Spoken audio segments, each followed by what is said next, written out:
Hi hello I'm doctor Niloufer అండి. నేను యూట్యూబ్లో హెల్త్ గురించి, లైఫ్ స్టైల్ గురించి అండ్ మోటివేషన్ గురించి చాలా వీడియోస్ చేశాను. ఇంతకుముందు మీరు నా వీడియోస్ చూడకపోతే వెంటనే చూడండి అండ్ లైక్ చేసి ఖచ్చితంగా సబ్స్క్రైబ్ చేసుకోండి. ఇవాల్టి మన టాపిక్ అయితే క్రానిక్ ఫెటిగ్ సిండ్రోమ్ అనే దాని గురించి. మరి దీని గురించి మనం ఇప్పుడు తెలుసుకుందాము. ఈ క్రానిక్ ఫెటిగ్ సిండ్రోమ్ అంటే ఏంటంటే దీంట్లో వీళ్ళకి విపరీతమైన అలసట, నీరసము, ఏమీ చేయలేము అనే అసక్తత ఉంటుంది. దీంతో పాటు వీళ్ళకి గొంతులో నొప్పిగా పచ్చిగా ఉండటము, తర్వాత లింఫ్ గ్రంథులు వాయటము, తలనొప్పి, కండరాల నొప్పులు, జాయింట్ నొప్పులు, తర్వాత జీర్ణకోశ సమస్యలు, కొద్దిపాటి జ్వరము, ఇలాంటివన్నీ కూడా ఉంటాయి. వీటితో పాటు మానసిక సమస్యలు కూడా ఉంటాయన్నమాట. అయితే ఇలాగా ఒక 6 నెలల పాటు ఉంటే గనక వాళ్ళకి ఈ క్రానిక్ ఫెటిగ్ సిండ్రోమ్ అనేది ఉందని గుర్తిస్తారు. మరి ఇది ఎక్కువగా యవ్వన ప్రాయంలో, అంటే ఒక 20 ఏళ్ల నుంచి 40 ఏళ్ల వయసు మధ్య వాళ్ళకి ఎక్కువగా వస్తుంది. ఆడవాళ్లలో 2 రెట్లు ఎక్కువగా రావడానికి అవకాశం ఉంటుంది. వీళ్ళకి దీంతో పాటు ఫైబ్రోమయాల్జియా, తర్వాత ఐబిఎస్, తర్వాత టెంపరోమాండిబులర్ జాయింట్ డిజార్డర్ అని ఇవన్నీ కూడా కలిసి కూడా వీళ్ళలో ఉండవచ్చు. ఇలాగ రావటానికి ఈ జబ్బుకి ఒక కారణం అంటూ ఏమీ ఇంకా తెలియలేదన్నమాట. ఒక రకమైన వైరస్ వల్ల, తర్వాత ఇమ్యూన్ మార్కర్స్ వల్ల, తర్వాత సైటోకైన్స్, ఇంటర్ల్యూకిన్స్ అనే వాటి వల్ల, తర్వాత హైపోథాలమో పిట్యూటరీ యాక్సిస్ అని ఉంటుంది, దాంట్లో అపక్రమతల వల్ల, తర్వాత వంశపారంపర్యంగా, తర్వాత మానసికంగా గాని శారీరకంగా గాని గట్టి దెబ్బ తగిలినప్పుడు ఇలా వస్తుందని గమనించారు. కానీ దాన్ని నిర్ధారించలేదన్నమాట.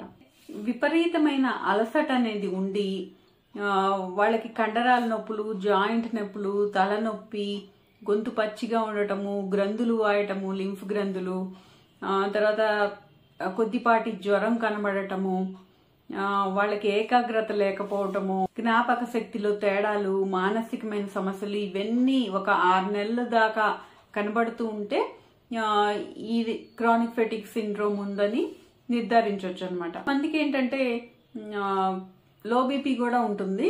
వీళ్ళు కొద్ది పని చేసినా కూడా అలసిపోతూ ఉంటారు. వీళ్ళకి జ్వరంతో పాటు చలి రావటము, తర్వాత రాత్రిపూట చెమట్లు పట్టటము, ఇలాంటి సమస్యలు కూడా ఉంటాయి. అయితే వీళ్ళలో రెస్ట్లెస్ లెగ్ సిండ్రోము, తర్వాత అబ్స్ట్రక్టివ్ స్లీప్ యాప్నియా ఇవేమైనా ఉన్నాయా అని చెప్పి విడిగా నిర్ధారించాల్సి ఉంటుంది అనమాట. సిడిసి అంటే సెంటర్ ఆఫ్ డిసీజ్ కంట్రోల్ అనమాట. వాళ్ళ క్రైటీరియా ప్రకారము ఈ లక్షణాలన్నీ కూడా, ఇప్పుడు నేను చెప్పిన లక్షణాలన్నీ కూడా ఎక్కువ పని చేస్తే రావు, వాళ్ళకి తక్కువ పని చేసినా కూడా వస్తాయి.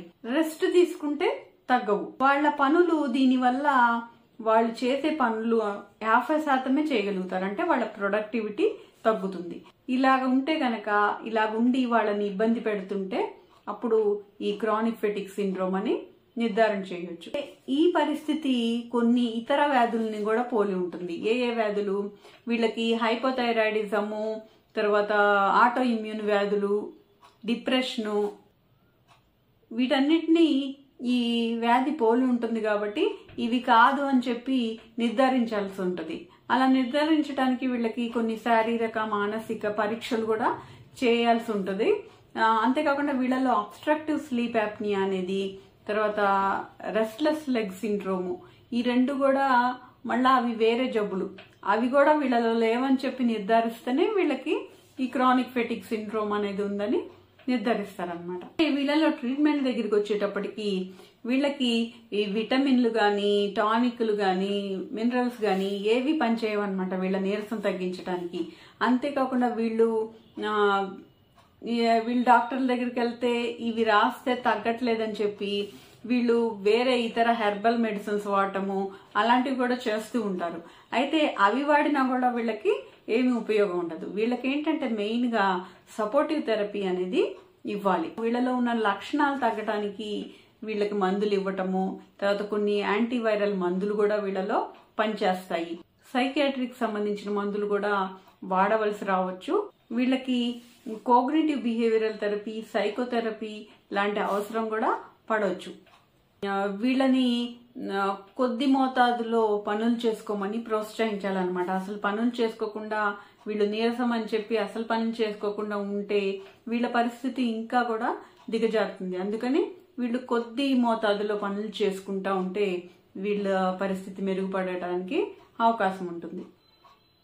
సో వీళ్ళలో ఈ కోగ్నిటివ్ బిహేవియరల్ థెరపీ, తర్వాత సైకోథెరపీ లాంటి వాటి వల్ల కూడా ఉపయోగం కనబడుతుంది. మరి ఇదండి క్రానిక్ ఫెటిగ్ సిండ్రోమ్ గురించి. మరి మీకు ఈ టాపిక్ నచ్చితే వెంటనే లైక్ చేసి షేర్ చేయండి.